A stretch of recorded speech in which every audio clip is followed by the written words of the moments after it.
Assalamualaikum warahmatullahi wabarakatuh. Alhamdulillah, alhamdulillahi khaliqil khalq wa malikil mulki wa mudabbiril amri wa muqaddiril qadar. La yaqda sya'nun illa bi'ilmi wa la yaqa'u syai'un illa bi'amri. Alhamdulillahil malikil haqqil mubin, khaliqi kulli syai' wa raziqi kulli hayy, wa lahu maqalidus samawati wal ard, wa lahu khazainus samawati wal ard. Yu'izzu man yasha wa yudhillu man yasha wa yarzuqu man yasha biyadikal khair. La ilaha illa huwal azizul hakim. Alhamdulillahil karimil mannan, imtanna alaina bil islami wal iman wa farada alaina siyama ramadan wa ja'alahu syahrul quran wa syara'a lana fihi anwa'al birri wal ihsan wa agrana fihi bil afi wal maghfirah wal 'atqi minan niran wa fataha lana fihi abwabal jannah war rahmah war ridwan. Wa nahmaduhu ala ma hadana wa ijtabana wa nashkuruhu ala ma awlana wa a'tana. Nahmaduhu hamdan yaliku bi jalalihi wa 'azimi sultanihi wa nahmaduhu hamdan yazidu ifdalahu wa in'amah. La nuhsi thana'an 'alaihi kama athnahu ala nafsihi. Wa ashhadu an la ilaha illa wahdahu la syarika lah wa ashhadu anna Muhammadan 'abduhu wa rasuluh sallallahu wasallam wa baraka alaihi wa ala alihi wa ashabihi wa atba'ihi bi ihsanin ila yaumiddin. Amma ba'd, fattaqullaha ta'ala wa ati'un wastaqimu ala amrihi ba'da ramadan fa innahu subhanahu rabbun nasi fi kulli zaman wa hum abiduhu fi kulli hal. Allahu akbar, Allahu akbar, la ilaha illallah, Allahu akbar, Allahu akbar, Allahu akbar, walillahil hamd. Segala puji hanyalah milik Allah Subhanahu wa taala, Rabb yang menganugerahi kita keimanan, ketaatan, kesehatan, limpahan rezeki sehingga kita masih bisa bersyukur, kita masih bisa berzikir, beribadah dengan penuh kesempurnaan dan ketaatan. Kita juga bersyukur mampu menunaikan ibadah Ramadan dengan semangat yang terjaga. Semoga Allah mampu juga menerima ibadah kita dan ketaatan kita. Salawat serta salam semoga senantiasa ke atas Nabi besar kita Muhammad sallallahu alaihi wasallam. Pagi hari ini alhamdulillah rahmat Allah Subhanahu wa taala, kita mengingat ajakan seorang ayah pada putra laki-lakinya, ajakan untuk berdoa agar amal mereka diterima. Lelaki itu adalah Ibrahim alaihissalam dan sang putra adalah Ismail. Setelah menyelesaikan membangun Ka'bah, mereka berdoa agar amal mereka diterima. Rabbana taqabbal minna innaka antas sami'ul alim. Ya Rabbana, terimalah dari kami amalan kami, sesungguhnya Engkau yang Maha mendengar lagi Maha mengetahui. Quran surah Al-Baqarah 127. Begitulah para solihin memiliki harapan setelah ketaatan mereka pada bulan Ramadan ditunaikan, mengharap yaitu supaya apa yang telah diikhtiarkan ini menjadi amal yang diterima oleh Allah Subhanahu wa taala. Maka kita pun juga demikian besar harapan kita, yaitu supaya apa yang telah kita ikhtiarkan di bulan Ramadan ini adalah menjadi amal yang diterima. Innama yataqabbalullahu minal muttaqin. Sesungguhnya Allah hanya menerima amalan orang-orang yang bertakwa. Quran surah Al-Maidah 27. Semoga kebahagiaan yang menyelimuti hari ini menjadi ungkapan syukur atas ketaatan yang telah kita jalani sepanjang Ramadan. Sebulan penuh kita dimudahkan dalam melangkah menuju kebaikan.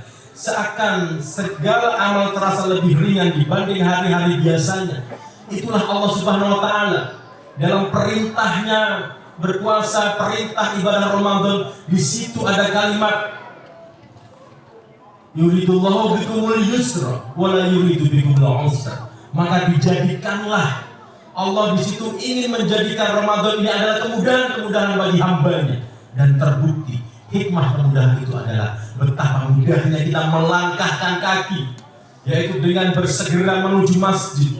Betapa ringannya kita melaksanakan siam Ramadan. Betapa ringannya tangan kita menginfakkan sebagian harta kita untuk di jalan Allah. Maka disitulah hikmah dimudahkannya kita menjalankan ibadah di bulan Ramadan. Memang Allah mengendaki demikian. Yuridullahu bikumul yusra wa la yuridu bikumul usra. Ma'asyiral muslimin rahimakumullah. Hari ini jutaan orang merasakan gelora rindu yang membuncah. Rindu untuk pulang, untuk kembali ke tempat di mana cerita hidup ini bermula. Kerinduan ini adalah bahasa yang sangat universal. Setiap hati pasti mendambakan momen berkumpul bersama keluarga. Demi rasa rindu itu, jarak yang terbentang jauh tidak jadi masalah. Waktu yang panjang pun rela ditempuh. Namun, sejatinya mudik bukan hanya tentang perjalanan di dunia ini. Ada kerinduan yang lebih mendalam, yang tak berujung di batas waktu. Kerinduan untuk pulang bersama, yaitu ke tempat terindah di akhirat, ke surganya Allah Subhanahu wa Ta'ala. Betapa seorang ayah pasti ingin melihat istri dan anak-anaknya, saudara-saudaranya, orang tuanya bersama di sana. Betapa seorang anak juga demikian, ingin bertemu kembali dengan orang tuanya, saudara-saudaranya dalam kebahagiaan yang abadi. Dan betapa pilu hati seorang muslim jika ia melangkah ke surga, tapi tidak menemukan orang-orang yang dicintainya di sana. Tiada ayah, tiada ibu, tiada suami istri atau anak-anak, hanya kesunyian yang menggantung di keabadian. Padahal peluang untuk berkumpul di surga ini terbuka lebar bagi mereka yang menjaga iman dan amalnya.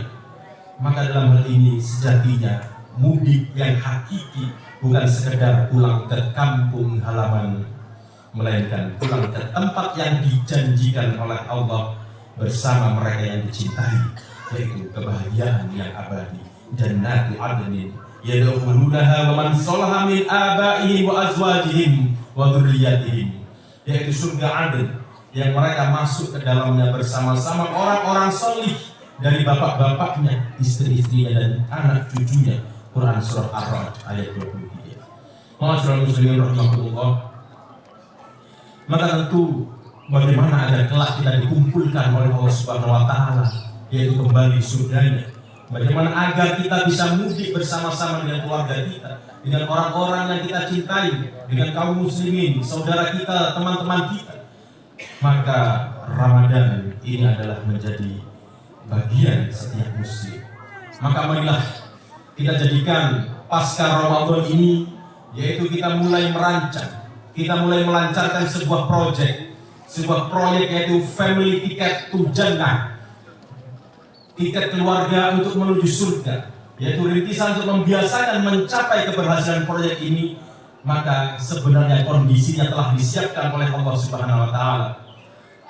Bukankah selama 1 bulan penuh setiap anggota keluarga kita sudah disiapkan Allah untuk memiliki frekuensi yang sama, yaitu frekuensi taat kepada Allah Subhanahu wa Ta'ala. Memahami kunci utama keberhasilan Family Ticket to Jannah ini, marilah kita renungkan sebuah ayat, yaitu walladzina amanu wattaba'athum dzurriyyatuhum biimanin alhaqna bihim dzurriyyatahum wa ma alatnahum min amalihim min syai' kullu imrin bima kasabat rahim. Dan orang-orang yang beriman dan yang anak cucu mereka mengikuti dalam keimanan yang sama, kami kumpulkan anak cucu mereka dengan mereka, dan kami tiada mengurangi sedikit pun pahala amal mereka. Tiap-tiap manusia terikat dengan apa yang dikerjakannya. Quran surah At-Tur ayat 21. Surga itu tentang kebersamaan. Kunci agar bisa masuk bersama yaitu keimanan yang terjaga di setiap hati. Allah menjanjikan jika anak-anak mengikuti jejak iman orang tuanya, mereka akan dikumpulkan di tempat yang sama meski amal tak sebanding. Kasih sayang Allah yang menyatukan, rahmat Allah lah yang menyatukan siapapun yang beriman kepadanya. Bayangkan, kebahagiaan itu terjadi menatap wajah keluarga bukan di dunia, tapi di surganya Allah Subhanahu wa taala. Jangan biarkan ada keluarga kita yang tertinggal. Ma'asyiral muslimin rahimakumullah. Keluarga adalah benteng keimanan. Agar iman tetap terjaga, setiap rumah harus menjadikan yaitu tarbiyah sebagai kebutuhan yang utama. Pembinaan, pembimbingan, bukan sekedar pilihan. Rasulullah Shallallahu Alaihi Wasallam telah mencontohkan yaitu bagaimana membimbing istri, anak, menantu hingga cucu dalam cahaya Islam. Maka jika tarbiyah ini diabaikan, keluarga bisa hanyut dalam arus yang tanpa arah, jauh dari cahaya Islam. Jika tarbiyah ini diabaikan, keluarga bisa hanyut, bisa jauh dari jalan menuju Allah Subhanahu wa taala, jauh dari aturan Allah. Padahal Al-Qur'an telah mengingatkan, selamatkan diri dan keluarga kalian dari api neraka. Ya ayyuhalladzina amanu qu anfusakum wa ahlikum nar. Hai orang-orang yang beriman, peliharalah dirimu dan keluargamu dari api neraka. Quran surah At-Tahrim ayat 6. Menjaga keluarga dari api neraka di era digital ini bukan sesuatu yang ringan. Arus informasi begitu deras. Bagaimana sekarang itu semua orang bisa mengetahui apapun tanpa dia bergerak kemanapun. Arus informasi yang menggoda hati dan pikiran. Bahkan data menunjukkan betapa banyak remaja yang tenggelam dalam layar gadgetnya. Namun dibaliknya, sebagian besar pula banyak yang berjuang melawan kesepian, depresi, kehilangan arah. Jika tarbiyah di rumah ini diabaikan, maka dunia maya bisa mengambil alih, bisa merenggut jiwa-jiwa keluarga kita. Maka jangan biarkan rumah kita sunyi dari bimbingan, dari pendidikan, hingga akhirnya kehilangan mereka ditelan oleh gelombang zaman. Ma'asyiral muslimin rahimakumullah. Tentu ada banyak apa yang bisa kita lakukan untuk menghindarkan diri kita dan keluarga kita dari api neraka. Pertama, mari kita menciptakan kadar hubungan yang dekat dan hubungan yang baik di antara anggota keluarga kita. Jadikan anak-anak kita, anggota keluarga kita itu betul-betul merasa nyaman di rumahnya. Rumah adalah sebagai tempat untuk pulang. Maka proses tarbiyah dalam rumah ini harus membiasakan yang namanya yaitu al-mu'asyarah bil ma'ruf, hubungan yang terjalin dengan baik. Wa'ashiruhunna bil ma'ruf, dan bergaulah dengan mereka secara ma'ruf. Quran surah An-Nisa 19. Maka Ibnu Katsir rahimahullah dalam hal ini mengatakan maksud ayat tersebut adalah memilih berucap dan berbuat yang paling baik kepada pasangan dan keluarga dalam interaksi sehari-hari. Ini artinya setiap anggota keluarga harus betul-betul menjaga diri dan lisannya, tidak berkata-kata yang kasar, yang menyakitkan, dan tidak pula kata-katanya itu mematikan karakter siapapun yang mendengarnya. Dalam cara bersikap yang ma'ruf ini, keluarga Rasulullah SAW juga menjadi teladan yang utama. Aisyah radhiyallahu anha meriwayatkan bahwasanya Rasulullah SAW bersabda, khairukum li ahli wa ana khairukum li ahli. Sebaik-baik kalian adalah orang yang paling baik bagi keluarganya, dan aku orang yang paling baik bagi keluargaku. Hadis riwayat Tirmidzi. Betapa banyak yaitu orang-orang yang ramah ketika bersama dengan teman-temannya. Betapa banyak orang yang ramah ketika di kantor, di tempat kerja, ramah di warung kopi, ramah ketika nongkrong dengan temannya, tapi ketika di rumah isinya tidak lain hanya marah-marah. Maka ini yang dimaksud Rasulullah, khairukum li ahlikum. Sebaik-baik manusia, sebaik-baik kalian adalah yang menjadikan dirinya role model yang terbaik di keluarganya dan memperlakukan keluarganya dengan sebaik-baiknya. Jangan sampai anggota keluarga, jangan sampai orang-orang di rumah itu merasa tidak nyaman dengan kehadiran kita, sehingga lebih memilih untuk mencari solusi di luar rumah daripada harus mencurahkan permasalahannya di rumah. Para hadirin dirahmati Allah Subhanahu wa taala. Maka yang kedua, perlu kita membangun kebiasaan beribadah dan beramal soleh di dalam keluarga. Maka hal ini baik yang sudah kita lakukan di bulan Ramadan, maka perlu dan harus kita teruskan sampai di bulan-bulan berikutnya sepanjang Allah memberikan kita kesempatan untuk beramal soleh, menjaga dan memperbagus ibadah-ibadah makhluk dan memperbanyak ibadah-ibadah yang nafilah, yang tambahan. Wa'mur ahlaka bis-shalah wastabir 'alaiha la nas'aluka rizqa nahnu narzuquka wal 'aqibatu lit-taqwa. Dan perintahkanlah kepada keluargamu mendirikan sholat dan bersabarlah kamu dalam mengerjakannya. Kami tidak meminta rizki kepadamu, kamilah yang memberi rizki padamu, dan akibat yang baik itu adalah bagi orang-orang yang bertakwa. Quran surah Toha 132. Syekh As-Sa'di dalam tafsirnya mengungkapkan bahwasanya ayat ini mengajarkan seseorang supaya mengajak keluarganya sholat, baik sholat yang wajib maupun sunnah. Perintah ini bukan sekedar sholat secara zahir, tapi apa saja yang berhubungan dengan sholat itu adalah menjadi tanggung jawab. Sholat mencakup pembelajaran adab, rukun, serta hal-hal yang dapat menyempurnakan sholat, sekaligus memastikan efek dari sholat itu betul-betul ada dalam setiap diri yang mengerjakannya, yaitu inna sholat tanha 'anil fahsya'i wal munkar. Sholat yang bisa diterjemahkan dalam kehidupan sehari-hari, sholat yang efeknya itu baik secara vertikal maupun horizontal. Allah menjamin rezeki bagi hambanya sehingga seorang muslim lebih fokus pada ketaatan dan kesudahan yang baiklah di dunia ini maupun akhirat hanya diperuntukkan bagi orang-orang yang bertakwa. Wal aqibatu lil muttaqin. Jangan sampai keluarga muslim abai terhadap kebiasaan ibadah ini sehingga tidak menjadikannya sebuah prioritas. Banyak orang-orang itu yang khawatir ketika anaknya tidak berprestasi. Banyak orang yang cemas ketika anaknya tidak diterima di perguruan tinggi yang favorit. Kecemasan tatkala anak-anak meninggalkan sholat ini bagaimana? Sungguh miris ketika mengetahui jumlah anak muda di luar sana banyak yang masih abai dan bahkan sampai usia balik belum mengetahui, belum paham apa itu rukun dan ketentuan tentunya dalam melaksanakan ibadah sholat. Yang ketiga, membiasakan suasana, yaitu tausiah, saling menasihati dalam menegakkan adab-adab Islam dalam keluarga. Menasihati ini bukan hanya soal bagaimana orang tua atau kepala keluarga memberikan doktrin kepada anak-anaknya, bukan hanya soal bagaimana nuturi saja, tapi model menasihati ini perlu juga dibangun dengan komunikasi yang dua arah. Al-Quran sudah mencontohkan dalam hal ini ketika Nabi Ibrahim bertanya kepada putranya, "Madza taro?" Bagaimana pendapatmu? Apa yang engkau pikirkan?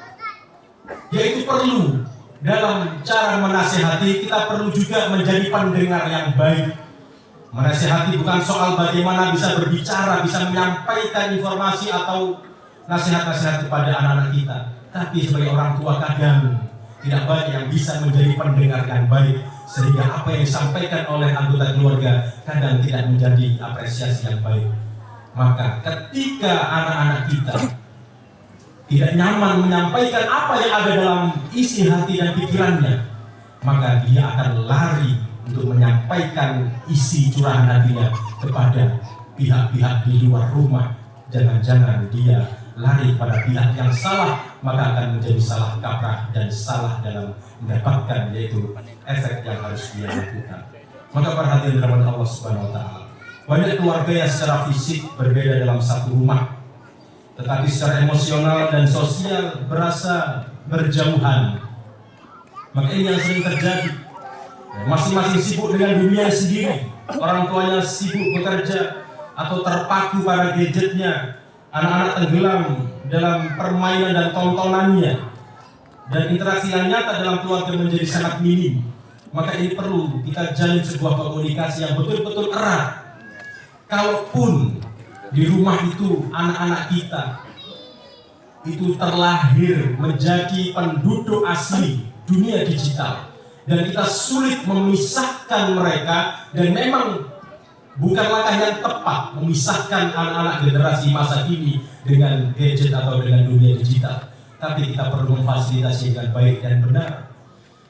Maka para hadirin dirahmati Allah Subhanahu wa taala, ada sebuah hadis yang dimana ini cukup pedas dan cukup tajam nasihatnya, yaitu ada 3 golongan, salasah. hurimallahu bihi al-jannah. Ada 3 golongan yang diharamkan oleh Allah untuk masuk surga. Jadi di situ ada golongan yang betul-betul memang tidak diizinkan oleh Allah Subhanahu wa taala, yaitu salah satu qad haramallahu alaihimul jannah. 3 golongan yang diharamkan oleh Allah untuk masuk surga.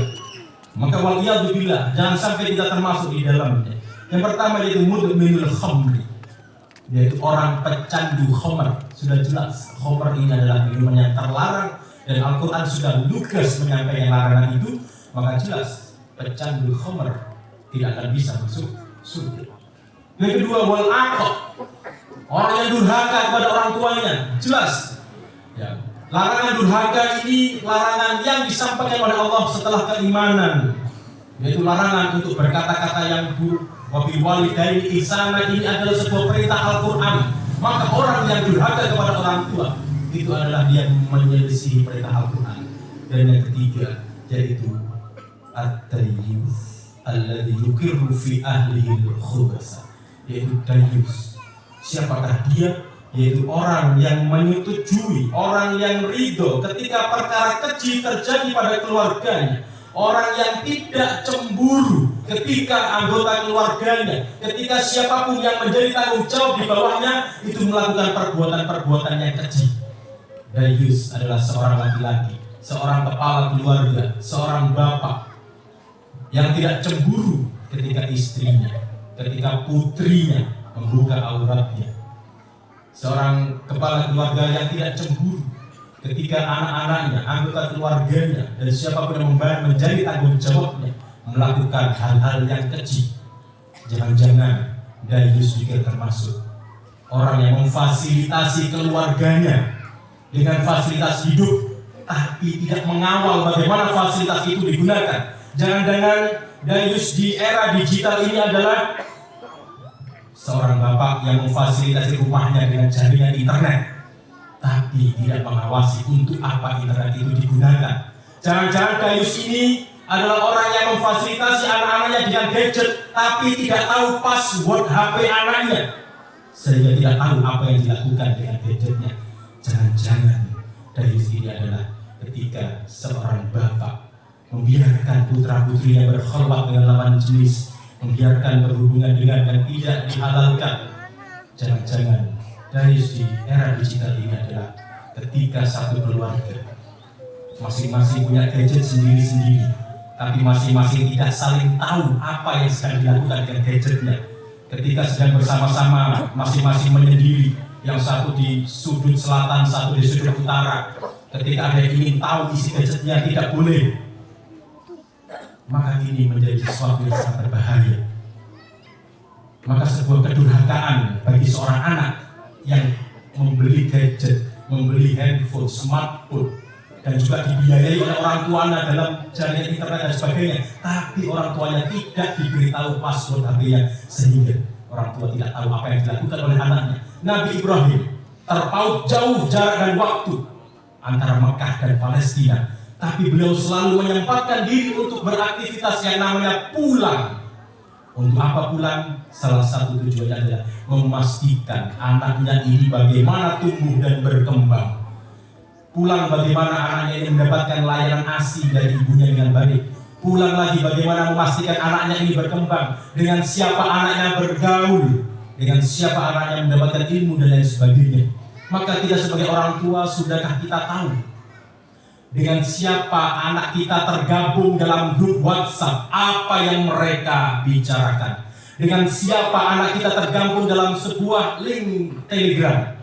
Dengan siapa anak kita sedang mabar Mobile Legends, Free Fire dan lain sebagainya? Dengan siapa? Apa yang mereka bicarakan? Apa aktivitas mereka? Yang kita lihat hanya mereka anteng di rumah, tidak banyak keluar. Tidak cukup demikian.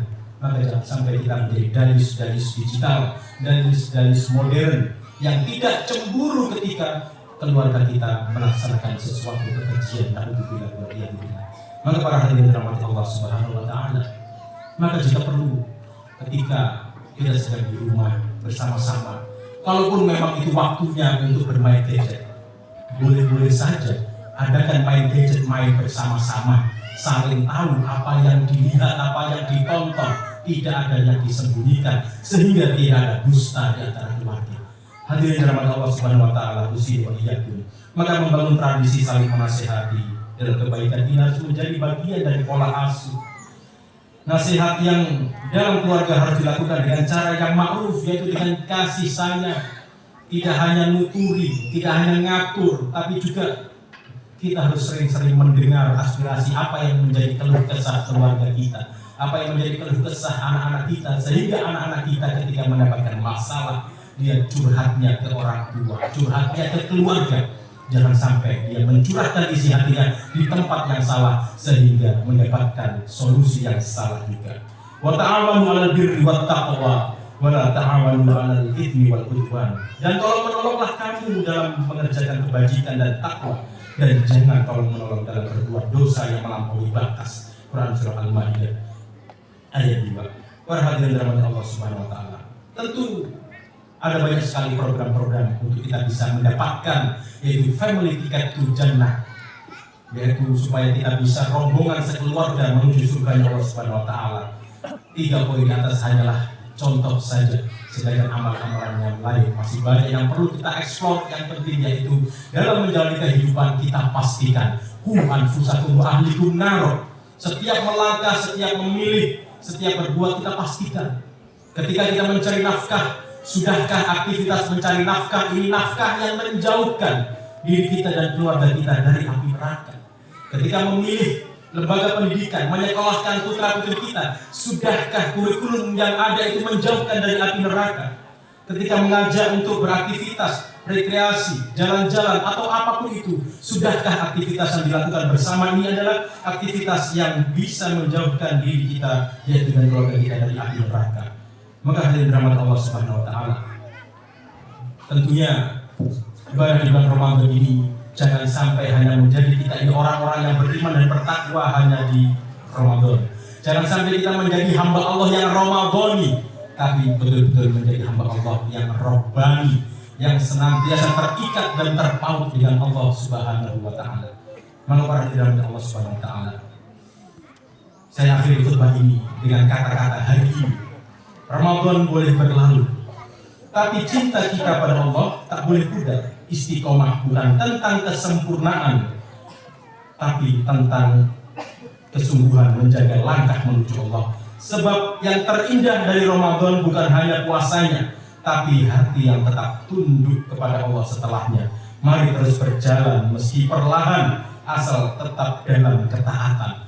Kemenangan bukan ada di hari raya, tapi kemenangan adalah pada istiqomah, tetap beramal soleh, tetap melakukan ketaatan kepada Allah sepanjang hidup kita. Mari kita bermunajat kepada Allah Subhanahu wa taala. Semoga ibadah kita betul-betul diterima dan ibadah Ramadan kita betul-betul menjadi amalan yang thabatal ajr, yang pahalanya tetap ada sampai menjadi penolong dan syafaat kita di akhirat nanti. Maka para hadirin kepada Allah Subhanahu wa taala, mari kita memohon kepada Allah, kita bermunajat pagi hari yang penuh berkah ini, di hari yang betul-betul menjadi titik awal kita berubah pasca Ramadan. Ini bukan adalah akhir dari ibadah Ramadan, tapi 1 Syawal ini adalah awal kita melangkah dari titik perubahan menuju menjadi hamba Allah yang lebih baik lagi. Allahumma sholli ala Muhammad wa ala ali Muhammad kama shallaita ala Ibrahim wa ala ali Ibrahim innaka Hamidum Majid. Radhiyallahu 'anil khulafa'ir rasyidin Abi Bakar wa Umar wa Utsman wa Ali wa an sahabat ajma'in wa anna ma'hum biman karam ya akramal akramin.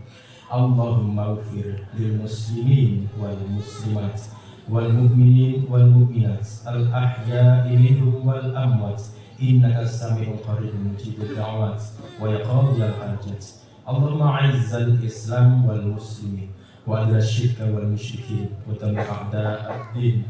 Allahumma farij hammal mahmumin wa nafis karbal makrubin wa qdi ad-dayna 'anil madinin washfi mardana wa mardal muslimin. Allahumma aminna fi awtanina wa aslih a'immatina wa wulata umurina waj'al wilayatana fi man khafaka wattaqaka ya rabbal alamin. Rabbana ighfir lana ذنوبنا وإسرافنا في أمرنا وثبت أقدامنا وانصرنا على القوم الكافرين. اللهم إنك عفو تحب العفو فاعف عنا. اللهم لا تدع لنا ذنبا إلا غفرته ولا هما إلا فرجته ولا دينا إلا قضيته ولا حاجة من حوائج الدنيا والآخرة إلا قضيتها يا أرحم الراحمين. ربنا ظلمنا أنفسنا وإن لم تغفر لنا وترحمنا لنكونن من الخاسرين. ربنا تقبل منا إنك أنت السميع العليم وتب علينا إنك أنت التواب الرحيم. ربنا آتنا في الدنيا حسنة وفي الآخرة حسنة وقنا عذاب النار والحمد لله رب العالمين وآخر دعوانا أن الحمد لله رب العالمين. آمين. السلام عليكم ورحمة الله وبركاته.